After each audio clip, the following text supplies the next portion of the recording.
నేను ఇప్పుడు ఎక్కడ ఉన్నానో చెప్పే ముందు మనందరం దేని మీద ఖర్చు పెట్టినా దాన్ని మనం కాపాడాలి, కానీ ఒక భూమి మీద ఖర్చు పెడితే అది మనల్ని కాపాడుతుంది. అలాంటి real estate related KBP developers ఆ ప్రాజెక్టుకి సంబంధించి ఇక్కడికి నేను రావడం జరిగింది. నిజంగా రీసెంట్గా 6 months నుంచి మనకు బాగా రియల్ ఎస్టేట్లో వినపడుతున్న పేరు కేబీపీ డెవలపర్స్.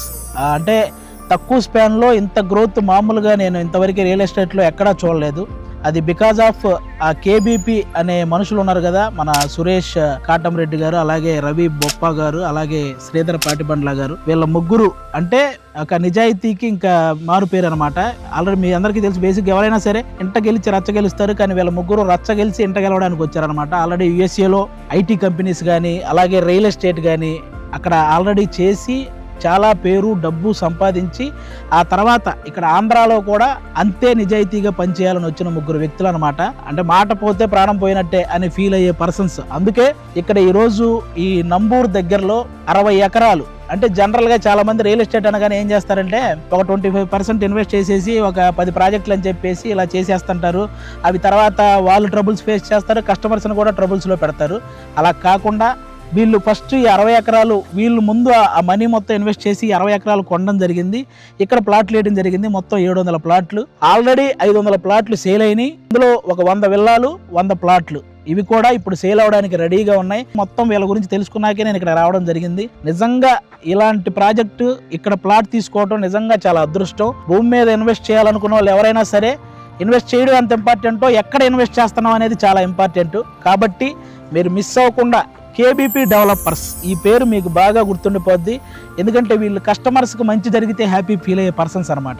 ఇలాంటి చోట మీరు ఇన్వెస్ట్ చేయాలని నేను మనస్ఫూర్తిగా కోరుకుంటున్నాను.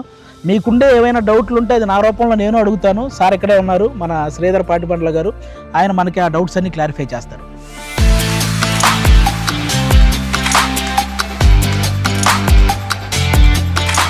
కేబీపీ డెవలపర్స్ అనే పేరు చాలా గట్టిగా వినపడుతుంది. అసలు ఇంత తక్కువ స్పాన్లో ఈ పేరు వినపడేలా చేయడమే చాలా కష్టం సార్. ఎలా సార్ ఈ పేరు ఇంతలా ఎలా స్ప్రెడ్ అయింది? అంటే బేసిక్గా మేము ముగ్గురం కూడాను ఎన్ఆర్ఐస్ అండి. ప్రాజెక్ట్ స్టార్ట్ చేసిన ముగ్గురం కూడాను నేను చెప్పాను కదా, సురేష్ కాటంరెడ్డి, రాంబాబా అండ్ నేను శ్రీధర్ పాటిబండ్ల కలిపి స్టార్ట్ చేసాము. సో యుఎస్లో ముగ్గురం కూడాను సక్సెస్ఫుల్ ఎంటర్ప్రెన్యూర్స్. అంటే మల్టిపుల్ ఐటీ కంపెనీస్ రన్ చేస్తున్నాము. దాదాపు ఒక 3000 మంది ఎంప్లాయీస్ మా దగ్గర పనిచేస్తున్నారు యుఎస్లో. అండ్ అట్లానే దాని నుంచి వచ్చిన మనీ అంతా కూడాను మేము అక్కడ కూడాను బాగా హెవీగా రియల్ ఎస్టేట్లో ఇన్వెస్ట్ చేయడం జరిగింది. అండ్ అక్కడ కూడా ఒక 11,000 acres ఇప్పుడు డెవలప్మెంట్లో ఉన్నది. సూపర్. సో తర్వాత ఇట్లానే డిన్నర్ మీద కూర్చున్నప్పుడు మా అమ్మాయి నేను మాట్లాడుకుంటా ఉన్నప్పుడు, డాడీ నువ్వు పెద్ద బిజినెస్ పర్సన్ అది ఇది అని చెప్తావు కదా, నువ్వే చాలా సార్లు చెప్పావు don't keep all your eggs into one basket అని. మొత్తం అసలు ఇండియాలో రూపాయి లేదు నీకు, మొత్తం తీసుకొచ్చి నువ్వు అమెరికాలో ఇన్వెస్ట్ చేస్తున్నావు కదా, మరి ఏంటి రష్యాకి యుఎస్కి రేపు వార్ వచ్చి నీ మనీ అంతా జీరో అయితే ఏంది నీ పరిస్థితి? అంటే నెవర్ డిస్కౌంట్ కిడ్స్ వర్డ్స్. మీకు చాలా గొప్ప ఐడియా ఇచ్చినట్టండి. రకంగా చెప్పాలంటే మీరు నిజంగానే ఎవరైనా సరే ఎంట గెలిచి రచ్చ గెలవాలంటారు, కానీ మీరు రచ్చ గెలిచి వచ్చి ఎంట గెలవడం అనేది మీ అమ్మాయి ఇచ్చిన ఐడియా అయితే మొత్తానికి credit goes to my daughter. ఇక అప్పుడు దాకా మొత్తం ఇక అంటే the safest country and the best country is US, right? అదే. సో తర్వాత అనిపించింది అంటే అక్కడ ఉన్న ల్యాండ్ బ్యాంకు అవన్నీ డెవలప్ చేయాలి అని మనం ఆల్మోస్ట్ మనకి 30-35 years పడుతుంది. సో కొంత ఇండియాలో కూడా ఇన్వెస్ట్ చేద్దాము అనే థాట్ ప్రాసెస్తో నేను రావడం జరిగింది. అదే వచ్చిన తర్వాత ఇక 2 ప్రాజెక్ట్స్ స్టార్ట్ చేసినాము. ఒకటేమో మచిలీపట్నంలో ఒక 28 acres, ఇది 60 acres ప్రాజెక్ట్. అదేండి, నేను షాక్ అయిన విషయం ఏంటంటే జనరల్గా ఎవరైనా సరే ప్రాజెక్ట్ స్టార్ట్ చేయాలి అన్నప్పుడు వాళ్ళు ఏం చేస్తుంటారంటే ఒకేసారి ఒక 10-15 ప్రాజెక్టులు స్టార్ట్ చేసేయడం, ఒక్కొక్క ప్రాజెక్టుకి సంబంధించి ఒక 20% ఇన్వెస్ట్ చేయడం, లేకపోతే అలా చేసి అది స్టార్ట్ చేస్తుంటారు అనమాట. ఆ తర్వాత వాటన్నిటిని ఒకేసారి అది తీసుకోలేక ఆ ట్రబుల్ ఫేస్ చేయడం, కస్టమర్స్ కూడా ఆ ట్రబుల్స్ లో పెట్టడం. ఇలా నేను వినింది కూడా ఫస్ట్ టైం. మీరు తీసుకున్న 2 ప్రాజెక్టులు కూడా కంప్లీట్ గా మీరు ఆల్రెడీ కొనేసి మీరు ప్లాట్లు వేసి అవి కస్టమర్స్ అంటే కస్టమర్ కి ఫస్ట్ టెన్షన్ లేకుండా చేస్తున్నారు, వాళ్ళకి ఒక మంచి భరోసా ఇస్తున్నారు అనమాట. ఇది ఎలా సార్? అంటే జనరల్ గా ఇలా చేయాలని మీకు ఎందుకు అనిపించింది? అందరిలాగే మీరు కూడా అలా 25% ఇలా ఇన్వెస్ట్ అలా చేయకుండా ఒకేసారి మనం ఇలా చేద్దాం అనే మీకు ఐడియా ఎలా అనిపించింది? అంటే మీరు సక్సెస్ అవ్వాలి అని అంటే ఫైనాన్షియల్ డిసిప్లిన్ అండి. అవును. ఇప్పుడు మీకు ₹1 రాగానే బాడీలో ఉన్న బిగ్గెస్ట్ కల్ప్రిట్ ఏంటి? మీ మైండ్. అవును. ₹1 కనపడితే ఒక 100 డైరెక్షన్లో పరిగెత్తి, ఒక కార్ కొనాలను, లేకపోతే ఒక ఎక్స్పెన్సివ్ వెకేషన్కి వెళ్ళాలను, లేకపోతే ఇంకేదో లగ్జరీ ఐటమ్, లేకపోతే పెద్ద ఇల్లు కట్టాలను. So the biggest culprit in your body is mind. So financial discipline మీరు జాగ్రత్తగా మైండ్ని కంట్రోల్లో పెట్టుకోవాలి. అవును, మేము ఏది కూడాను ఓవర్ బోర్డ్ వెళ్ళాం. అదే that is one of the main reason. మా సక్సెస్ కారణం ఏంటంటే ఏది కూడాను ఆకాశానికి నిచ్చినాయి. అదే అండి, ఉన్న దాంట్లో హ్యాపీగా చేసుకుందాము, పరిగెత్తాల్సిన పని లేదు. అండ్ టు బి ఆనెస్ట్, ఒక 2 generations కావాల్సిన సంపాదించేసిన ముగ్గురం. అదే అండి, అది అర్థమైంది. అందుకే పాయింట్ ఆఫ్ వ్యూలో మనీ సెకండరీ నా. నాకు మీ గురించి చెప్పగానే ఫస్ట్ చెప్పిన మాట ఫైనాన్షియల్లీ చాలా స్ట్రాంగ్ అని చెప్పారు.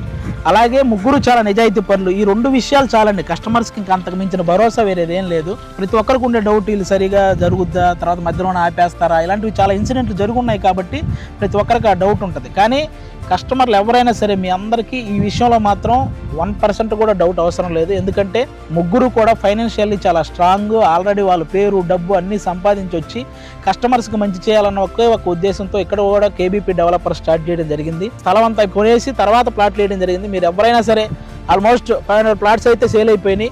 ఇంకా 100 ప్లాట్లు 100 విల్లాలు రెడీగా ఉన్నాయి. ఎవరైనా సరే ఆలోచించకుండా కొనేయచ్చు. ఎందుకంటే ఇక్కడ అన్ని సీసీ రోడ్స్ కానీ, అలాగే స్విమ్మింగ్ పూలు, క్లబ్ హౌస్, మీకు ముఖ్యంగా ఒక 3 రోడ్లు అమరావతికి కలిసే 3 రోడ్లు ఉన్నాయి. అలాగే వెస్ట్ బైపాస్ రోడ్డు ఉంది.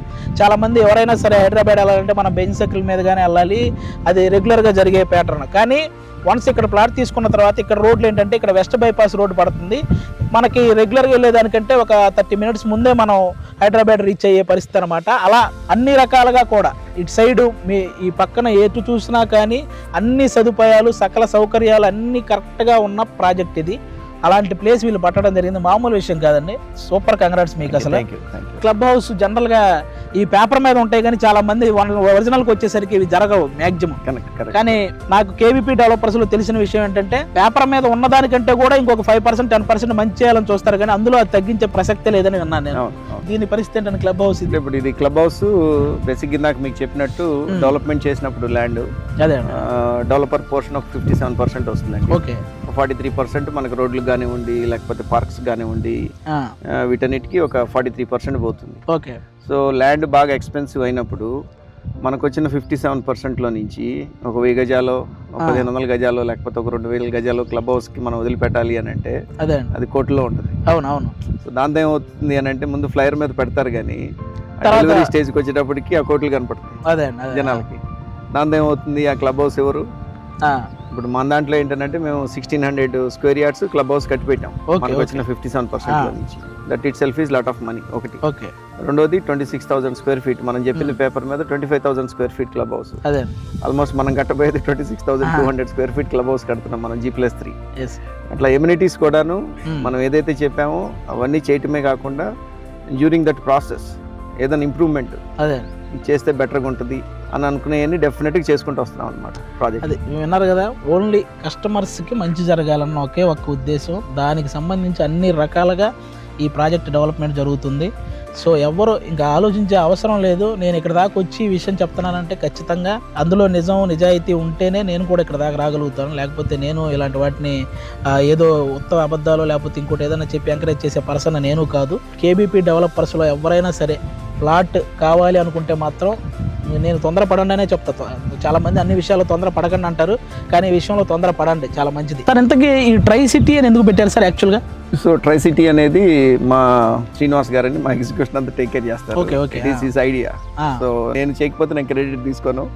This credit goes to Srinivas గారు. ఆ విషయంలో super. So try city reserve అని ఎందుకు పెట్టాము అని అంటే కనుక లక్కీగా మేము కొన్న ప్లేస్ ఏమవుతుంది అని అంటే 19 kilometers from Vijayawada, 19 kilometers from Guntur, 19 kilometers from Amaravati. Super. So మూడింటికి కరెక్ట్ గా 19 kilometers లో వచ్చింది కాబట్టి ట్రై సిటీ దానికి మంచిగా యాప్ట్ గా ఉంటుంది ఆ పేరు అని చెప్పాను సరే ట్రై సిటీ రిజర్వ్ అని పెట్టాము. అర్థమైంది కదా మీకు? మన ఈ ప్రాజెక్ట్ దగ్గర నుంచి మనకి 19 kilometers నుంచి గుంటూరు, అలాగే విజయవాడ, అమరావతి, ఈ 3 కూడా 19 kilometers. కాబట్టి అందుకే ఇక్కడ ట్రై సిటీ అని పెట్టడం జరిగింది అనమాట. సార్ అలాగే ఈ కంప్లైంట్స్ అన్ని ఫాలో అవుతున్నారు సార్? అలాగే ఇది అథారిటీ ఎవరనే విషయం కానీ, అలాగే ప్లాట్లు కొన్న వాళ్ళకి ఆ లోన్ వస్తుందా, ఈ విషయాలు కూడా ఒకసారి మన కస్టమర్స్ కి. షూర్ అండి. సో ఇదంతా కూడాను CRDA పరిధిలోకి వస్తుంది, క్యాపిటల్ రీజియన్ డెవలప్మెంట్ అథారిటీ అని. ఓకే. సో మీరు ఆల్మోస్ట్ దాని పరిధి వచ్చేసి ఒక 50-60 kilometers ఉంటుంది. Okay. So any approvals, plotting approvals కానివ్వండి, మీరు ప్రాజెక్ట్ చేస్తుంటే మనకు అప్రూవల్ ఇవ్వాల్సిన అథారిటీ పేరు CRDA. Okay. So this is a complete CRDA approved project. Okay. So CRDA వాళ్ళు అప్రూవ్ చేసిన ప్రాజెక్ట్ నెంబర్ 1. అండ్ అదే కాకుండా కూడాను రేరా కంప్లైంట్స్ కూడా మనం ఫాలో అవుతున్నాం ప్రాజెక్ట్ లో. సో అట్లనే RERA approved and CRD approved project ఇది. సో దాని పర్స్పెక్టివ్ లో కస్టమర్స్ కూడాను ఆలోచించాల్సిన పని లేదు. అంటే ఎట్లా ఏంటి రేరా ఉన్నదా లేదా ఈ క్వశ్చన్స్ అన్ని వస్తా ఉంటాయి జనరల్ డౌట్స్. సో అవన్నీ కూడాను కంప్లైంట్స్ అన్ని మనం ఫాలో అవుతున్నాము. అప్రూవల్స్ అన్ని కూడా మన దగ్గర ఉన్నాయి ఆల్రెడీ. అది నెంబర్ 1. నెంబర్ 2, మీరు అడిగిన దానికి లోన్స్ ఫెసిలిటీ ఏంటి అని అంటే కనుక మనకి దాదాపుగా ఒక 70 ఈ ప్రాజెక్టు ఆల్మోస్ట్ 8 బ్యాంక్స్ తో మనం అప్రూవల్స్ తీసుకొచ్చాం. ఓ సూపర్. సో ఎస్బీఐ కానివ్వండి, ఐసిఐసిఐ కానివ్వండి, హెచ్డిఎఫ్సి కానివ్వండి, LIC, Punjab national bank, Sundaram finance and union bank, almost ఒక 8 బ్యాంక్స్ తో మనం ప్రాజెక్ట్ అప్రూవల్ తెచ్చుకోవడం జరిగింది. కొనుక్కునే కస్టమర్స్ కి దగ్గరగా 70 నుంచి 80% లోన్ ఫెసిలిటీ కూడా ఉంది. సూపర్. కస్టమర్స్ ఇంకా విన్నారు కదా, ఆల్మోస్ట్ 8 బ్యాంక్స్ తో మీకు లోన్ అప్రూవల్ కూడా ఉందన్నమాట. కాబట్టి అందులో ఇక డోకా లేదు. 70 to 80% మీకు లోన్ అప్రూవల్ కూడా ఉంది. మీరు అందరూ ఇంక ఈ ప్రాజెక్ట్ లోకి సిఆర్డి అప్రూవల్ అన్నారు, రేరా అప్రూవ్డ్, అన్ని రకాలుగా సేఫ్ ప్రాజెక్ట్. ఇంకెంతకు మించిన సేఫ్ ప్రాజెక్ట్ ఇంకోటి ఉండదు. సార్ ఎంట్రీ ఏంటి సార్, చాలా మామూలుగా లేదు. అవునండి, ఇది జనరల్ గా ఇక్కడ జరిగే వెంచర్స్ అన్ని కూడాను జనరల్ గా ఒక 40 feet రోడ్డు లేదా ఒక 60 feet రోడ్డు, అంతకంటే జనరల్ గా ఉండదు. నేను చాలా వెంచర్స్ చూశాను. బట్ మాకేంటనంటే మాకు అంటే ల్యాండ్ పొజిషనింగ్ మాకు లక్కీగా అట్లా కలిసి వచ్చింది. కలిసి రావడంతో మాది ఆల్మోస్ట్ 110 feet ఎంట్రన్స్ ఆర్చ్ మాకు ప్రాజెక్ట్ కి వస్తుంది అనమాట. That is one of the highlights. అంటే రోడ్ నుంచి ఆల్మోస్ట్ ఒక ఐ వుడ్ సే ఒక 50-60 feet లోపలికి వచ్చిన తర్వాత ఎంట్రన్స్ ఆర్చ్ వస్తుంది. సో దట్ ఏమవుతుందంటే రేపు కార్లు, బయటకు వెళ్ళే కార్లు కానివ్వండి, బయట నుంచి లోపలికి వచ్చే కార్లు కానివ్వండి, ఆ మెయిన్ రోడ్ నుంచి కూడా కొంత స్పేస్ ఉన్నది మనకి. ప్లస్ మనకి లక్కీగా ఎట్లా కలిసి వచ్చిందనంటే లోపలికి వచ్చేది ఒక వే అండ్ బయటకు వెళ్ళేది ఇంకొక వే. 2 40 feet రోడ్స్ ప్లస్ మధ్యలోనేమో సెక్యూరిటీ పోస్ట్ అండ్ ఎడ్జెస్ అన్ని కలుపుకుంటే కనుక మనకి ఆల్మోస్ట్ 110 feet ఎంట్రన్స్ ఆర్చ్ వస్తుంది. సో మీరు ఇట్లా ఈ పిక్చర్ లో చూసినట్లయితే కనుక దట్ ఈస్ హౌ గ్రేట్ అండి. అసలు సూపర్. నాకు టోటల్ గా ఈ కేబీపీ డెవలపర్స్ లో వీళ్ళు అనుకున్న విధానం కానీ, అది డెవలప్ చేస్తున్న విధానం కానీ, నెక్స్ట్ కస్టమర్స్ గురించి ఆలోచించే విధానం కానీ అన్నీ కూడా చాలా చాలా బాగున్నాయి. సో మీరు ఎవరైనా సరే కేబీపీ డెవలపర్స్లో ప్లాట్ కొనాలంటే మాత్రం ఆలోచించకుండా కొనేయండి. మీరు ఖచ్చితంగా కూడా హ్యాపీ ఫీల్ అయ్యేలా ఉంటుంది. మీకు ఫ్యూచర్ కూడా చాలా, ఆ గ్రోత్ అన్ని విషయాల్లో కూడా చాలా బాగుంటుంది. ఎందుకంటే చుట్టూ సర్కిల్ కూడా నాకు అన్నీ చూసుకుంటూ వచ్చాను. అన్ని రకాలుగా ఉపయోగం ఉన్న ప్రాజెక్ట్ ఇక్కడ జరుగుతున్న కేబీపీ డెవలపర్స్ ప్రాజెక్టు. కేబీపీకి నేను ఒక అబ్జర్వేషన్ చెప్తాను. కే అంటే కళ్ళు మూసుకొని, బి అంటే బిలీవ్ చేసే, పి అంటే ప్రాజెక్టే కేబీపీ.